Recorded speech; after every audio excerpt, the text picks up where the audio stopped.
بسم اللہ الرحمن الرحیم. میں اور میرے تمام پارٹی کے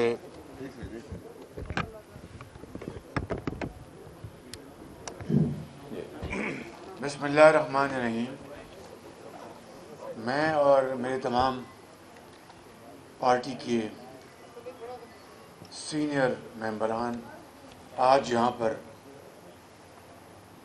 حضرت مولانا فضل الرحمان صاحب کی دعوت پر حاضر ہوئے تھے، اور یقیناً حضرت کی میزبانی مثالی ہے،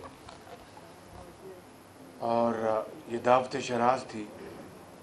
کھانا پرتکلف اور انتہائی لذیذ تھا، جو کہ ہمیشہ اسی طرح ہوتا ہے. تو آج مل بیٹھنے کا ایک موقع تھا. چند روز پہلے میں حضرت کی خدمت میں حاضر ہوا تھا، ان کو ان کی صحت یابی کی مبارکباد دینی تھی، اور آج ہم یہاں پر ان کے دولت خانے میں حاضر ہوئے.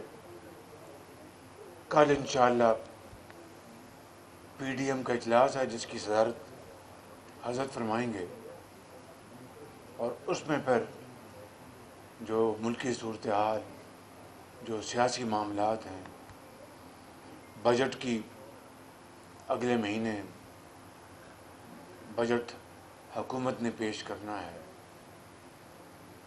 پھر جو افغانستان میں جو اس کو صورتحال ہے، ہمارا ہمسایہ ملک ہے، اور ہم دلی دعا کہ وہاں پر امن قائم ہو، اور امریکی افواج کے انخلاء کے بعد وہاں پر ترقی اور خوشحالی کا دورہ ہو، جس کا پورے خطے کو فائدہ پہنچے گا، اور پاکستان پوری طرح اپنے افغان بھائیوں کا ہاتھ بٹھائے گا.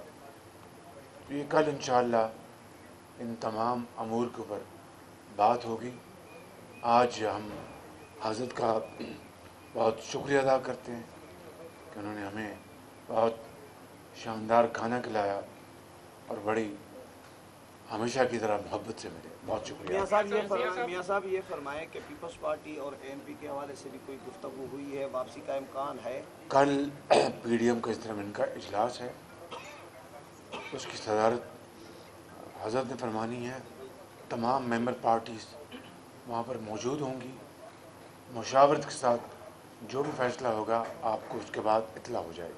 میاں صاحب کیا آپ اپنی کوئی کوشش کر رہے ہیں بلاول بھٹو کو، زرداری کو اور اے این پی کو لانے کے لیے؟ آج کے اس ملاقات دیکھیں، میں ہم کیسا ہوا؟ پی ایم ایل این دوسری پارٹیوں کے ساتھ ایک پارٹی ہے. کسی ایک پارٹی کو اختیار نہیں کہ وہ کسی کو لے آئے یا چھوڑ آئے.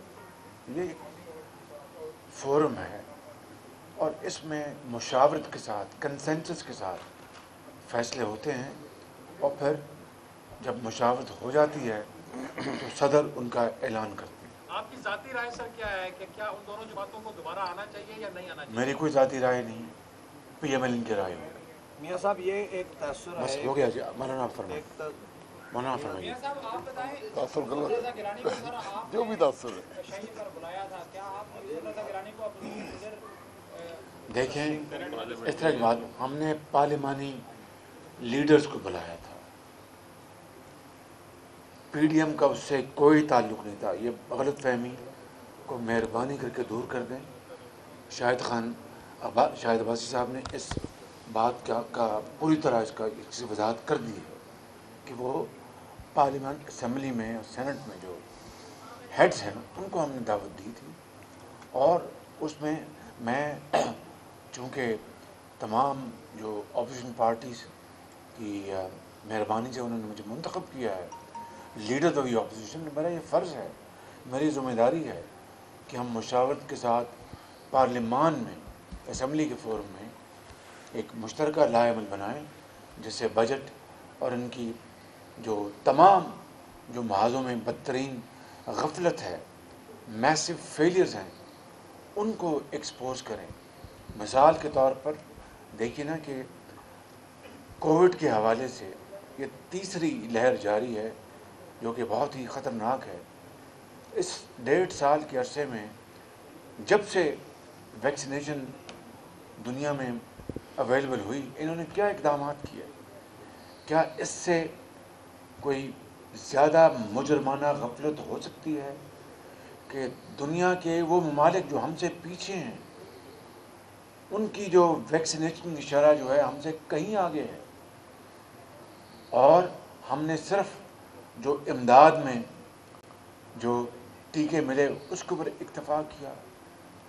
یہی جو کرپشن ہوئی ہے، جو اسکینڈل ہوئے ہیں چینی کے، گندم کے، سبسڈیز کے، یہی پیسہ اس کرپشن کی نظر نہ ہوا ہوتا تو یقین کریں کہ آج اس ملک کے اندر ویکسینیشن کے حوالے سے معاملات بہت بہتر ہوتے کہ وہ پیسہ جو ضائع ہو گیا، ہڑپ کیا گیا، وہ ادھر استعمال ہوتا.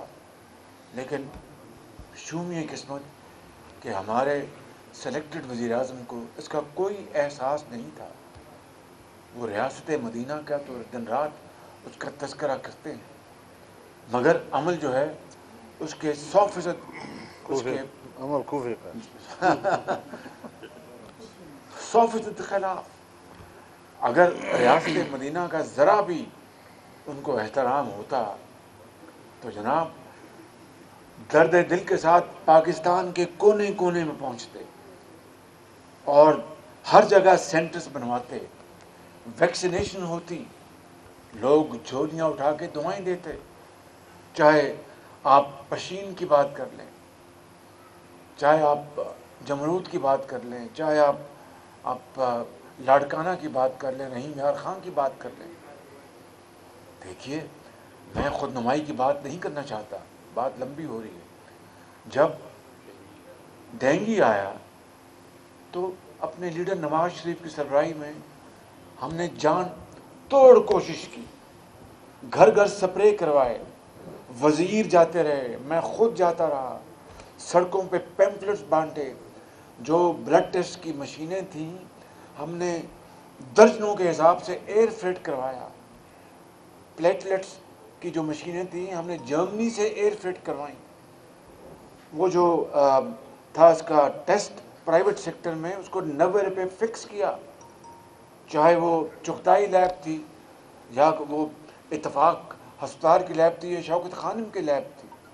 اور سرکاری اسپتالوں میں مکمل طور پر فری وہاں پر ٹیسٹ ہوتے تھے.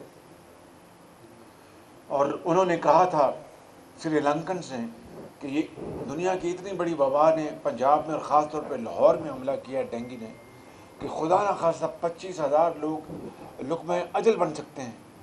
اس مالک کا کرم ہے کہ پوری مشینری کی کوشش کے نتیجے میں، چاہے وہ سیاستدان تھے، وزیر تھے، بیوروکریٹ تھے، ایکسپرٹس تھے، ایپٹمالوجسٹ تھے، جو بھی تھے، 250 لوگ اللہ کو پیارے ہوئے، جن میں وہ بھی شامل تھے جن کو کوموربڈیز تھی، یعنی دوسری امراض تھی. اور اگلے سال اس خدا کے فضل و کرم سے زیرو کوئی اپنا اموات واقع نہیں ہوئی. اور یہاں پر تیسرا مرحلہ ہے اور ہم ٹیکوں کا انتظام نہیں کر سکے اور صرف جو ہمیں اپنے مفت ملی اس کے اوپر تکیہ کیا. تو بہرکیف بات بہت لمبی ہوگی. میں آپ کو شکریہ ادا کرتا ہوں. کل پی ڈی ایم کی میٹنگ ہوگی، اب حضرت بات کریں گے. بس جی بس مہربانی جی چلیں جمان سے بات کریں. میں انتہائی شکر گزار ہوں جناب میاں محمد شہباز شریف صاحب کا اور ان کی ٹیم کا کہ انہوں نے ہمیں عزت بخشی، تشریف لائے. اور 2 روز پہلے بھی وہ تشریف لائے تھے میری صحتیابی کے حوالے سے. تو ایک رشتہ ہے، ایک تعلق ہے، اور ایک بڑے ہونے کے ناطے وہ ہمیشہ اس شفقت کا مظاہرہ کرتے رہتے ہیں.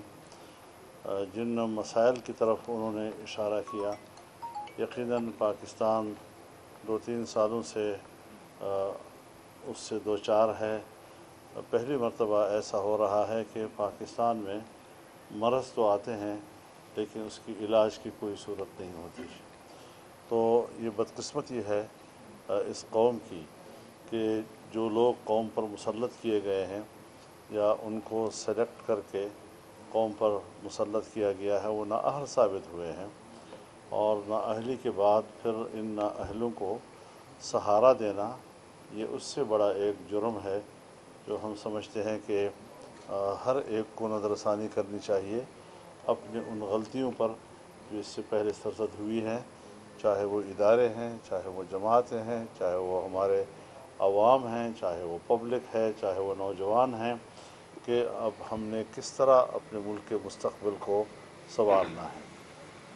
حملے جگہ جگہ پہ ہو رہے ہیں اور انسٹیٹیوشنز جو ہیں ان کو تباہ کیا جا رہا ہے۔ پاکستان کے اندر ظاہر ہے جی کہ بڑے بڑے انسٹیٹیوشنز ہیں جو کام کر رہے ہیں قوم کے لیے، ملک کے لیے، ان کے رفاہ کے لیے، لیکن آپ نے دیکھا کہ کچھ عرصہ پہلے انہوں نے دینی مدارس کے اندر بھی نقب لگائی، اور وہاں پر پہلے سے موجود جو ہمارے انسٹیٹیوشنز تھے اس کے مقابلے میں ڈمی قسم کے نئے بورڈز انہوں نے متعارف بھی کرا دیے، اور جبراً کوشش کی جا رہی ہے کہ مدارس کو ان کی طرف لے جایا جائے۔ یہ عجیب بات ہے کہ ایشو تو یہ تھا کہ انسٹیٹیوشنز کی اصلاح کی جائے، ایشو یہ تھا کہ ان کو ایک قومی دھارے میں لایا جائے، اور اس پر مذاکرات بھی گزشتہ 10 سالوں سے 12 سالوں سے چل رہے تھے، لیکن یکدم سے ان کے صفوں کو میں توڑ پھوڑ پیدا کرنا، یہ آپ بتائیں کہ کیا یہ اصلاح کی نیت سے ہو سکتا تھا؟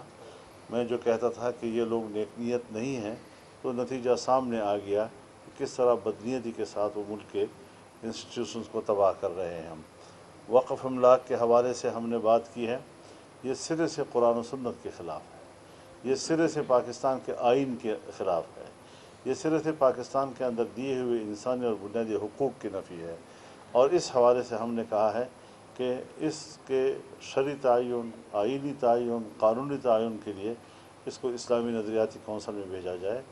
زبردستی ہمارے اوپر اس قسم کے قوانین مسلط نہ کیے جائیں، یہ فیصلے نہ کیے جائیں، اور ظاہر ہے کہ جہاں پر ہم اس قسم کے داخلی خلفشار کا شکار ہیں اور قدم قدم پر ہم کنفیوژنز پیدا کر رہے ہیں اداروں کے اندر، چاہے وہ نجی ادارے ہوں چاہے وہ سرکاری ادارے ہوں، وہاں پر خطے کی جو صورتحال ہے اس میں بھی کوئی ہم ایسی جگہ نہیں کھڑے ہوئے کہ جو پاکستان کے استحکام کا سبب بن رہا ہے۔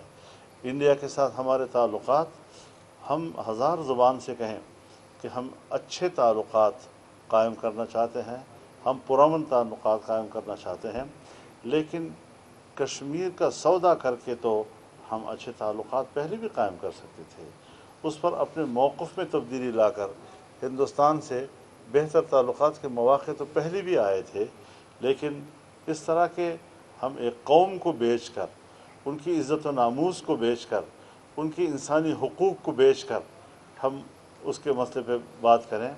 ہم نے فاٹا میں تبدیلیاں لائیں، کتنی بڑی امیدوں کے ساتھ لائیں، اور فاٹا کے عوام کو ہم نے کیا کیا سبز باغ دکھائے، لیکن آج وہاں پر کچھ بھی نہیں ہے، نہ پرانا نظام نیا نظام۔ ابھی نئے آرڈیننس آ رہے ہیں کہ فلاں چیز کو دوبارہ واپس کیا جائے، فلاں کو واپس کیا جائے، یہ چیز نہیں چل رہی، جہاں پر لینڈ ریکارڈ ہی نہیں ہے۔ اور 5ویں 6ٹھے پش سے جب انگریزوں نے وہاں پر الاٹ کیے تھے وہاں کے علاقے، تو وہ اب 5ویں 6ٹھی نسل میں آپ بتائیں کہ اس کی تقسیم کیسے ہوگی؟ رواج کی بنیاد پر ہوگی، شریعت کی بنیاد پر ہوگی، اور اس سوائے وہاں داخلی فساد اور جھگڑے اور قتل مقاتلے کے اور کوئی نتیجہ برآمد نہیں کر رہا۔ پٹواری وہاں نہیں جا سکتا، پولیس وہاں منظم نہیں ہو پا رہی ہے، سول انتظامیہ وہاں جا کر بے بس ہو جاتی ہے۔ یہ کیا فیصلے ہیں جو ہم کرتے ہیں اور پھر اس کے بعد ہم اس کا خمیازہ بھگتتے رہتے ہیں؟ تو یہ ساری وہ چیزیں ہیں کہ جس پہ ہمیں پبلک پہ جانا ہوگا۔ ہمارا ہتھیار پاکستان کا عوام ہے، پاکستان کے عوام کا اعتماد ہم نے حاصل کرنا ہے۔ اب بند کمروں کی سیاست ختم ہو چکی ہے۔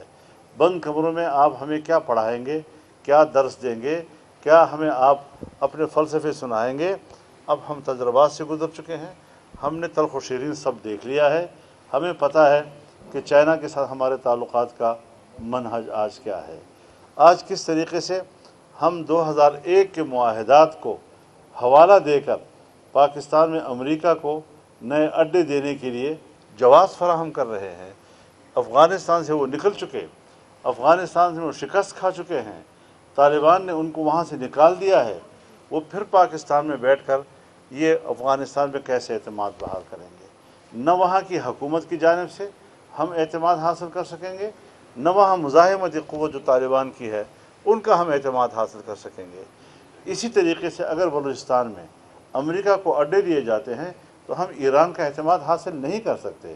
ایران پہلے سے انڈیا کے پلڑے میں جا چکا ہے اور ہم یہاں پر اس وقت تنہا ہیں۔ چائنا جو ہے اس پاکستان پر اس کے اعتراضات ہیں، آپ نے اس کی اکانومی کو تباہ کیا ہے، آپ نے پاکستان کے اندر اس کی انویسٹمنٹ کو تباہ کیا ہے، کہاں ہے آپ کی خارجہ پالیسی؟ میرے خیال میں ان لوگوں کو خارجہ پالیسی کے بنیادی اصول تک کا علم نہیں ہے، خارجہ پالیسی کا اساس کیا ہوتا ہے، خارجہ پالیسی کی پرائرٹیز کیا ہوتی ہیں، اپنی پیداواری صلاحیت آپ کی ہے نہیں، اور کامیاب خارجہ پالیسی کی بات کرنا اس سے بڑی حماقت اور کوئی چیز نہیں ہو سکتی۔ تو ملک کی معیشت کو بہتر بنانا ہے، اور جو بجٹ آ رہا ہے میں پیشگی بتا دینا چاہتا ہوں کہ جی ڈی پی گروتھ میں ڈبل جھوٹ بولا جائے گا، ڈبل جھوٹ بولا جائے گا اور قوم کو دھوکہ دیا جائے گا، کیونکہ پچھلے سال سے ہماری اکانومی جس جمود کا شکار ہے، کوئی اشارہ دنیا میں نہیں ہے کہ ہماری اکانومی کچھ بہتری کی طرف جا رہی ہے۔ بس یہ ہے کہ بہار آنے والی ہے، تو بہار آنے سے کیا ہماری سردی اور گرمی ختم ہو جاتی ہے؟ تو یہ چیزیں جو ہے ہمیں مد نظر رکھنی چاہیے۔ اس پر پی ڈی ایم کا کل اجلاس بھی ہوگا، آئندہ بھی مشاورت ہوگی، اور میاں صاحب اب جیل سے بھی باہر آ گئے ہیں، مسلم لیگ کے صدر بھی ہیں، انشاءاللہ ان کی بہتر رہنمائی ہمیں اس حوالے سے حاصل رہے گی۔ پی ڈی ایم کی بڑی بات، پیپلز پارٹی مفاہمت کرتے کرتے پی ڈی ایم سے نکل گئی، اگر مفاہمت کا جو بیانیہ ہے وہ نون لیگ پہ بھی غالب آ گیا تو پی ڈی ایم کہاں کھڑا رہے گا؟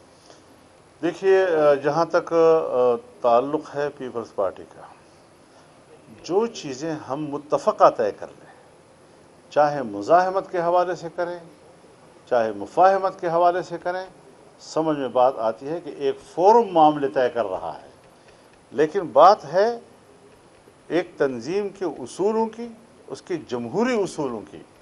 جہاں آپ ایک رائے دے رہے ہیں اور 9 جماعتیں اس سے اختلاف کر رہی ہیں اور صرف ایک پارٹی، تو پھر ایک پارٹی کو 9 جماعتوں کے سامنے سرنڈر ہونا چاہیے، یہ نہیں کہ ہم عقل مند ہیں اور باقی بیوقوف ہیں۔ حالات کو دیکھ کر فیصلے کرنے ہیں، مل کر کرنے ہیں، جو بھی ملک کے لیے مفید ہوگا، جو بھی آنے والے حالات کے لیے موزوں ہوگا، انشاءاللہ وہ مشاورت کے ساتھ۔ بہت شکریہ۔